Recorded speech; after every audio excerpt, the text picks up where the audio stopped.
வணக்க மக்களே. நம்ம கார்த்திக் கதையில ஏப்ரல் 16 என்ன நடக்க போகுது அப்படிங்கறத பத்தி தாங்க இந்த வீடியோல இப்ப நம்ம பார்க்க போறோம். வீடியோவுக்கு மறக்காம லைக் பண்ணிக்கோங்க. நீங்க லைக் பண்றதுதான் எங்களுக்கு அடுத்து வீடியோ போடுறதுக்கு ரொம்ப ரொம்ப இன்ட்ரெஸ்டிங்கா இருக்கும். ஸோ மறக்காம லைக் பண்ணிட்டு இந்த வீடியோவை தொடர்ந்து பாருங்க. என்ன நடக்குது அப்படின்னு பாத்துக்கிட்டீங்கன்னா, அந்த மருது வந்துட்டு நேரா மயிலு கிட்ட உண்மை எல்லாத்தையுமே சொல்றாரு. ஆமா, நான் கார்த்தி இல்ல. இப்ப நீ என்ன பண்ண போற? நான் கண்டிப்பா ரேவதியை கல்யாணம் பண்ணிக்கிட்டு சொத்து எல்லாத்தையுமே நான் அடைய போறேன். உங்களால என்ன பண்ண முடியும் அப்படின்னு கேக்குறாங்க.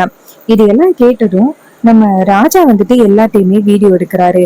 அப்படியே அந்த மருது பேச பேச எல்லாத்தையும் வீடியோ எடுத்துக்கிட்டு இருக்கும் பொழுது நம்ம ராஜா வந்துட்டு டக்குன்னு அந்த கதவு எடுக்கல கையை மாட்டிக்கிட்டதுனால சத்தம் போட்டுறாரு. இந்த சத்தத்தை கேட்டதும் மருது திரும்பி பாக்குறாரு. பார்த்ததும் அவரு வீடியோ எடுத்துக்கிட்டு இருக்கிறத பார்த்துட்டு அதிர்ச்சி ஆகுறாரு. நேரா மயிலு கிட்ட, என்னடா என்கிட்ட இருந்து உண்மைய வாங்கி எல்லாத்தையும் வந்துட்டு வீடியோ எடுக்கிறீங்களா? அப்ப மயிலு சொல்றாரு, ஆமாண்டா, இந்த வீடியோவை இப்பயே எடுத்து எங்க வீட்டு பொண்ணு ரேவதி கிட்ட காமிக்க போறோம். அவகிட்ட காமிச்சு உன்னை இந்த வீட்டை விட்டு துரத்த போறோம், பாருடா அப்படின்னு சொல்ல மருது ஷாக் ஆகுறாரு.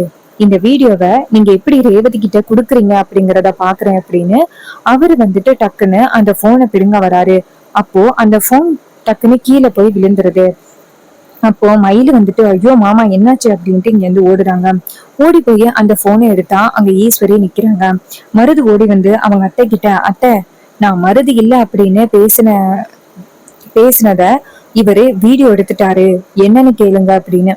ஈஸ்வரி நேரா அவங்க ஹஸ்பண்ட பார்த்து, இங்க பாருங்க என்ன காரியம் பண்றீங்க அப்படின்ட்டு. அதுக்கு அவரு சொல்றாரு, ஈஸ்வரி, நீ பண்றது ரொம்ப பெரிய தப்பு. மாப்பிள்ள ரேவதி மேல எந்த அளவுக்கு பாசமா இருக்காரு அப்படின்னு உனக்கு தெரியும். தெரிஞ்சும் அவங்க ரெண்டு பேருமே பிரிக்கணும் அப்படின்னு நினைச்சு எவனோ ஒருத்தனை நீ வந்து ரேவதிக்கு கல்யாணம் பண்ணி வைக்க போற. இவன் நல்லவனே கிடையாது. தயவு செஞ்சு சொல்றது கேளு, இப்படி அவசரப்பட்டு முடிவெடுக்காத அப்படின்னு. ஈஸ்வரி சொல்றாங்க, என்ன முடிவு எடுக்கணும் அப்படிங்கிறது எனக்கு தெரியும். நீங்க எனக்கு அட்வைஸ் பண்ணணும் அப்படின்னு அவசியமே கிடையாது. இதை கேட்டதும் அவரு சொல்றாரு, ஏன் ஈஸ்வரி இப்படி பண்ற? ஏன் அவசரப்பட்டு அவசரப்பட்டு இப்படி முடிவு எடுக்கிற? இங்க பாரு, நம்ம பொண்ணுகிட்ட இப்பயே உண்மைய சொன்னா கூட அவ கண்டிப்பா உன்னை மன்னிச்சிருவா. தயவு செஞ்சு எவனையோ கூட்டிட்டு வந்து ரேவதிக்கு கல்யாணம் பண்ணி வைக்கலாம் அப்படின்னு முடிவு பண்ணாத அப்படின்னு சொல்லிட்டு பேசுறாங்க. இதையெல்லாம் கேட்டுட்டு ரொம்பவே கோவப்படுறாங்க ஈஸ்வரி. ஈஸ்வரி கேக்குறாங்க, உங்களுக்கு இந்த அளவுக்கு தைரியம் வந்துட்டா இந்த போனை எப்படி ரேவதி கிட்ட குடுக்குறீங்க அப்படிங்கிறத நானும் பாக்குறேன் அப்படின்ட்டு அந்த போனை டக்குன்னு பிடுங்கி அவங்க நேரா ரூமுக்கு கொண்டுட்டு போறாங்க. இத பார்த்துட்டு நம்ம மயிலு ஷாக் ஆகுறாரு. ஐயோ, என்ன மாமா இது, அத்தை போனை கொண்டுட்டு போயிட்டாங்களே அப்படின்னு. அதுக்கு ராஜா சொல்றாரு, ஆமா மாப்பிள்ள, எனக்கு என்ன பண்றேன்னே தெரியலையே அப்படின்னு. அதுக்கு மருதி இதெல்லாம் பார்த்துட்டு, நான் தான் அப்பவே சொன்னேனே, கண்டிப்பா வந்துட்டு உங்களால இந்த வீடியோவை ரேவதி கிட்ட காமிக்க முடியாது அப்படின்னு சொன்னல, கொஞ்சமாவது கேட்டீங்களா? இப்போ நான் சொன்னதுதான் நடந்திருக்கு. என்ன சீக்கிரம் உங்க மருமகனா ஏத்துக்கிடுங்க, அதான் உங்களுக்கு நல்லது அப்படின்னு சொல்லிட்டு அந்த மருது அந்த இடத்துல இருந்து போறாரு. இத பார்த்துட்டு நம்ம மயிலும் ராஜாவும் ஷாக் ஆகுறாங்க. ராஜா சொல்றாரு, என்ன மாப்பிள்ள இது, இவ்ளோ கஷ்டப்பட்டு அவன் பேசினதா அப்படியே வீடியோ எடுத்தா இந்த ஈஸ்வரி அந்த போனை பிடுங்கிக்கிட்டாலே மறுபடியும் வந்துட்டு அவனை பத்தி உண்மைய வர வச்சு வீடியோ எடுக்கிறது கஷ்டம். ஏன்னா அவன் கண்டிப்பா உஷாராயிருவான். இப்போ என்ன மாப்பிள்ள பண்றது அப்படின்னு சொல்லி கேட்க, அதுக்கு அவரு சொல்றாரு, மாமா நீங்க கவலைப்படாதீங்க. நைட்டு அத்தை தூங்கும் பொழுது ரூமுக்குள்ள போயிட்டு எப்படியாவது அந்த போனை நம்ம எடுத்துட்டு வந்துருவோம். இந்த ஆதாரத்தை நம்ம ரேவதி கிட்ட காமிச்சே ஆகணும். அப்பதான் ரேவதியோட வாழ்க்கைய இந்த மாதிரி ஒருத்தன் கிட்ட இருந்து காப்பாத்த முடியும். சரியா? இத கேட்டதும் ராஜா சொல்றாரு, ஆமா மாப்பிள்ள, என் பொண்ணோட வாழ்க்கையை காப்பாத்துறதுக்கு எந்த ரிஸ்க்கு வேணாலும் போறதுக்கு நான் தயாரா இருக்கேன் அப்படின்னு சொல்றாங்க. அதுக்கப்புறம் மயிலு சொல்றாரு, சரிங்க மாமா, நைட் ஆகட்டும், அத்தை வச்சிருக்கிற அந்த போனை நம்ம எடுத்துருவோம். எடுத்துட்டு வேற போன்ல நம்ம டிரான்ஸ்ஃபர் பண்ணிக்கிட்டு அதை நம்ம நேரடியா ரேவதி கிட்ட காமிப்போம் அப்படின்னு. இதை கேட்டதும் அவரும் சரி மாப்பிள்ள அப்படின்னு சொல்றாங்க. அதுக்கப்புறமா மருது வந்துட்டு நேரா அவங்க தங்கச்சி கலாவுக்கு போன் பண்றாங்க. கலா போன் அட்டன் பண்ணி, சொல்லுங்க என்னாச்சு அப்படின்னு. அதுக்கு அவர் சொல்றாரு, தங்கச்சி, இங்க ரொம்ப பெரிய பிரச்சனை ஆயிட்டு தெரியுமா? இந்த வீட்டுல உள்ள எல்லாருமே நமக்கு எதிரா இருக்காங்க. எப்படியாவது நம்ம ரெண்டு பேரையுமே வீட்டை விட்டு துரத்தணும் அப்படின்னு தான் பிளான் பண்ணிக்கிட்டு இருக்காங்க. இந்த வீட்ல இருக்கிற ராஜாவும் அந்த மயிலும் சேர்ந்து நான் நான் கார்த்தி இல்ல அப்படின்னு சொன்னதை அப்படியே வீடியோ எடுத்துட்டாங்க. வீடியோ எடுத்து கொண்டு போய் ரேவதி கிட்ட காமிக்கிறேன்னு சொன்னாங்க. நல்ல வேளை அந்த வீடியோவை நான் பிடுங்க போகும் பொழுது போன் கீழே விழுந்துட்டு கரெக்டா அத்தை கிட்ட போய் விழுந்ததோட அத்தை அந்த போனை எடுத்துக்கிட்டு என்னாச்சுன்னு கேட்டாங்க. நான் உண்மையெல்லாம் சொல்லிட்டேன். உண்மையை சொன்னதோட அத்தை அந்த போனை கொடுக்காம கொண்டு போய் பீரோல வச்சுட்டாங்க. உடனே தங்கச்சி சொல்றாங்க, அண்ணன் நீ உண்மையை பேசினது ரொம்ப பெரிய தப்பு. இப்போ அந்த வீடியோ மட்டும் ரேவதி பார்த்திருந்தா அதுக்கப்புறம் நம்ம பிளான் எதுவுமே ஒர்க் அவுட் ஆகாம போயிருக்கும். நல்ல வேளை அத்தை வந்துட்டு அந்த போனை பிடுங்கிட்டாங்க. ஒரு வகையில அத்தை நமக்கு உதவி பண்ணிக்கிட்டு தான் இருக்காங்க அப்படின்னு. இதை கேட்டதும் அவரு சொல்றாரு, ஆமா நல்ல வேளை அத்தை ஒரு பக்கம் நமக்கு உதவி பண்ணிக்கிட்டு தான் இருக்காங்க அப்படின்னு. இன்னொரு பக்கம் கலா சொல்றாங்க, அண்ணன் மறுபடியும் வந்துட்டு உன்னை பேச வச்சு வீடியோ எடுக்கிறதுக்காக முயற்சி பண்ணுவாங்க.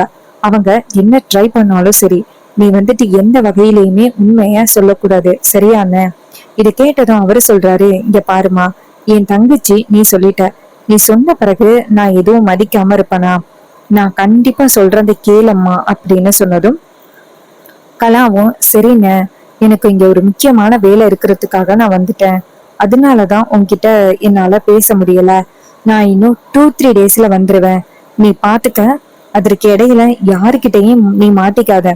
ரேவதி கிட்ட கொஞ்சம் பேசு. அப்பதான் ரேவதிய உன் வலையில சிக்க வைக்கலாம். இதை கேட்டதும் அவரும் சரிம்மா அப்படின்னு சொல்லிட்டு போனை கட் பண்றாங்க. அப்புறமா நைட் ஆகுது. நைட் ஆனதும் மயிலும் ராஜாவும் பேசிக்கிறாங்க.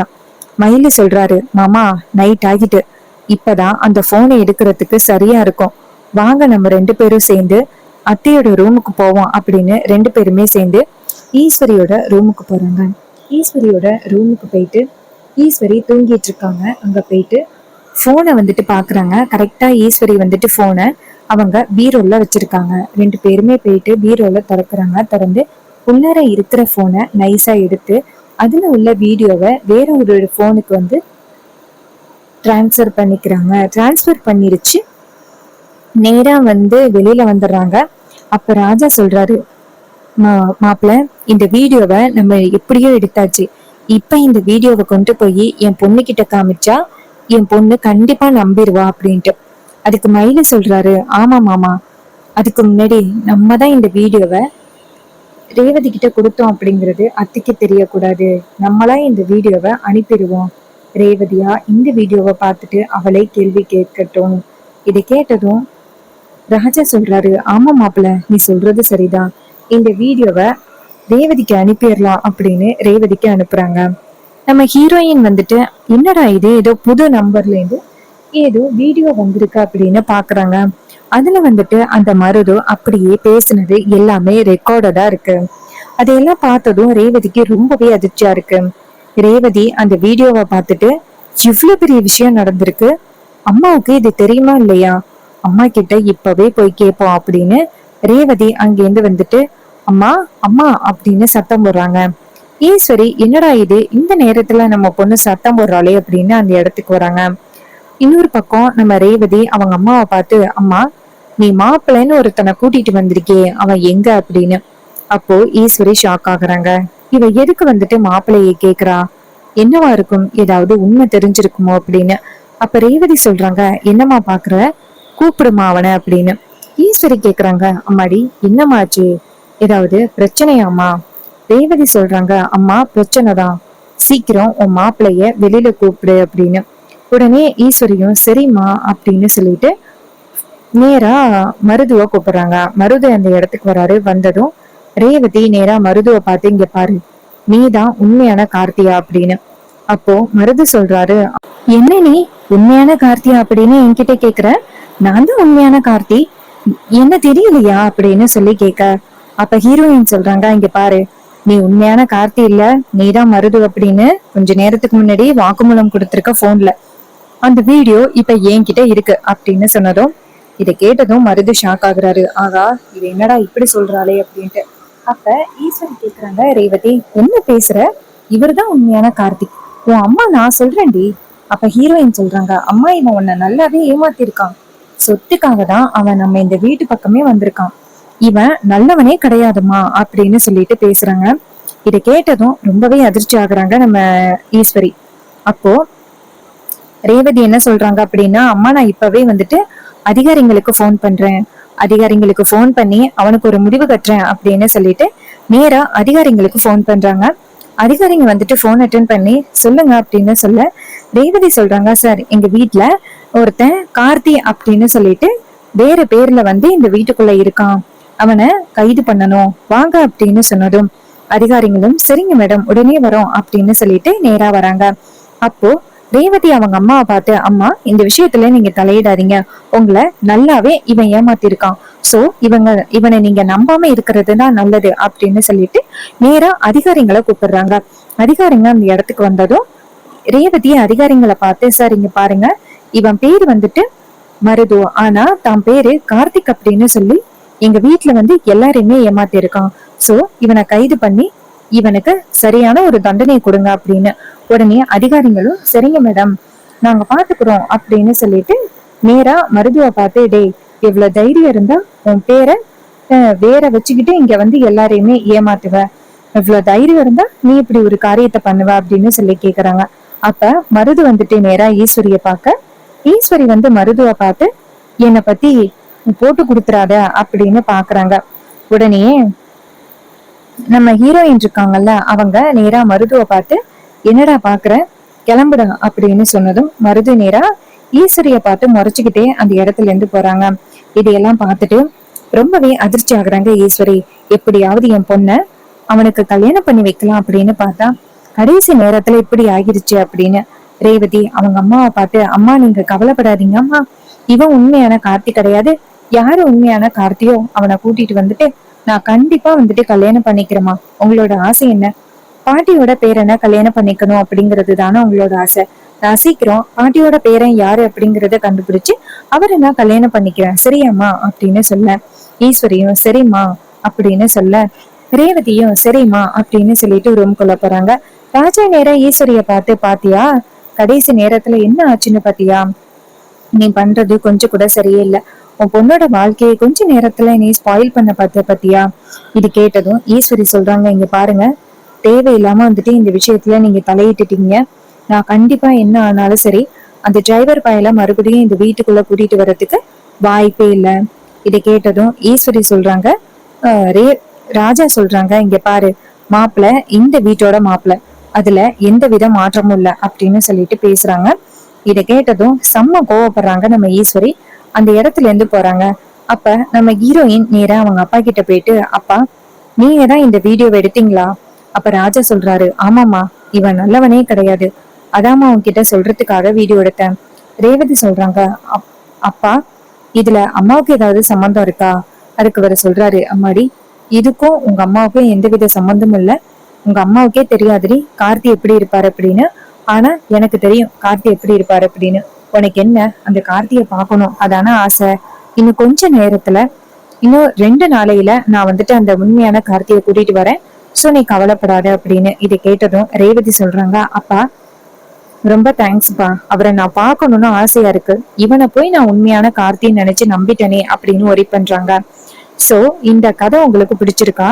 இந்த கதை பிடிச்சிருந்துச்சுன்னா இந்த வீடியோவுக்கு மறக்காம லைக் பண்ணிக்கோங்க. நீங்க லைக் பண்றதுதான் எங்களுக்கு அடுத்து வீடியோ போடுறதுக்கு ரொம்ப ரொம்ப இன்ட்ரெஸ்டிங்கா இருக்கும். சோ மறக்காம லைக் பண்ணிட்டு இந்த வீடியோவை தொடர்ந்து பாருங்க. அண்ட் நம்ம கிட்ட ஹேர் கிளிப்ஸ் அண்ட் அக்சசரிஸ் வந்துட்டு அவைலபிளா இருக்கு. ஸோ இந்த ஹேர் கிளிப்ஸ் அக்சசரிஸ் எல்லாமே ஜஸ்ட் 5 rupeesல இருந்து ஜஸ்ட் 10 rupees வரைக்கும் உங்ககிட்ட எங்க கிட்ட அவைலபிளா இருக்கு. இந்த ஹேர் கிளிப்ஸ் வந்து என்னென்ன டிசைன்ல இருக்கு அப்படின்னு பாத்துக்கிட்டீங்கன்னா, matte finish flower clip, 5 petal flower clip and transparent flower clip, உங்களுக்கு ரொம்ப பிடிச்ச டிஃப்ரெண்ட் கலர்ஸ்ல ஸ்க்ரன்ச்சீஸ், இது எல்லாமே உங்களுக்கு ஜஸ்ட் 5 rupeesல இருந்து 10 rupees வரைக்கும் உங்களுக்கு கொடுக்க போறோம். இது ஒரு கிளியரன்ஸ் சேல். இந்த கிளியரன்ஸ் சேலை பயன்படுத்திக்கணும் அப்படின்னா கமெண்ட்ல வந்துட்டு ஹாய் அப்படின்னு மெசேஜ் பண்ணி சீக்கிரம் ஆர்டரை பிளேஸ் பண்ணுங்க.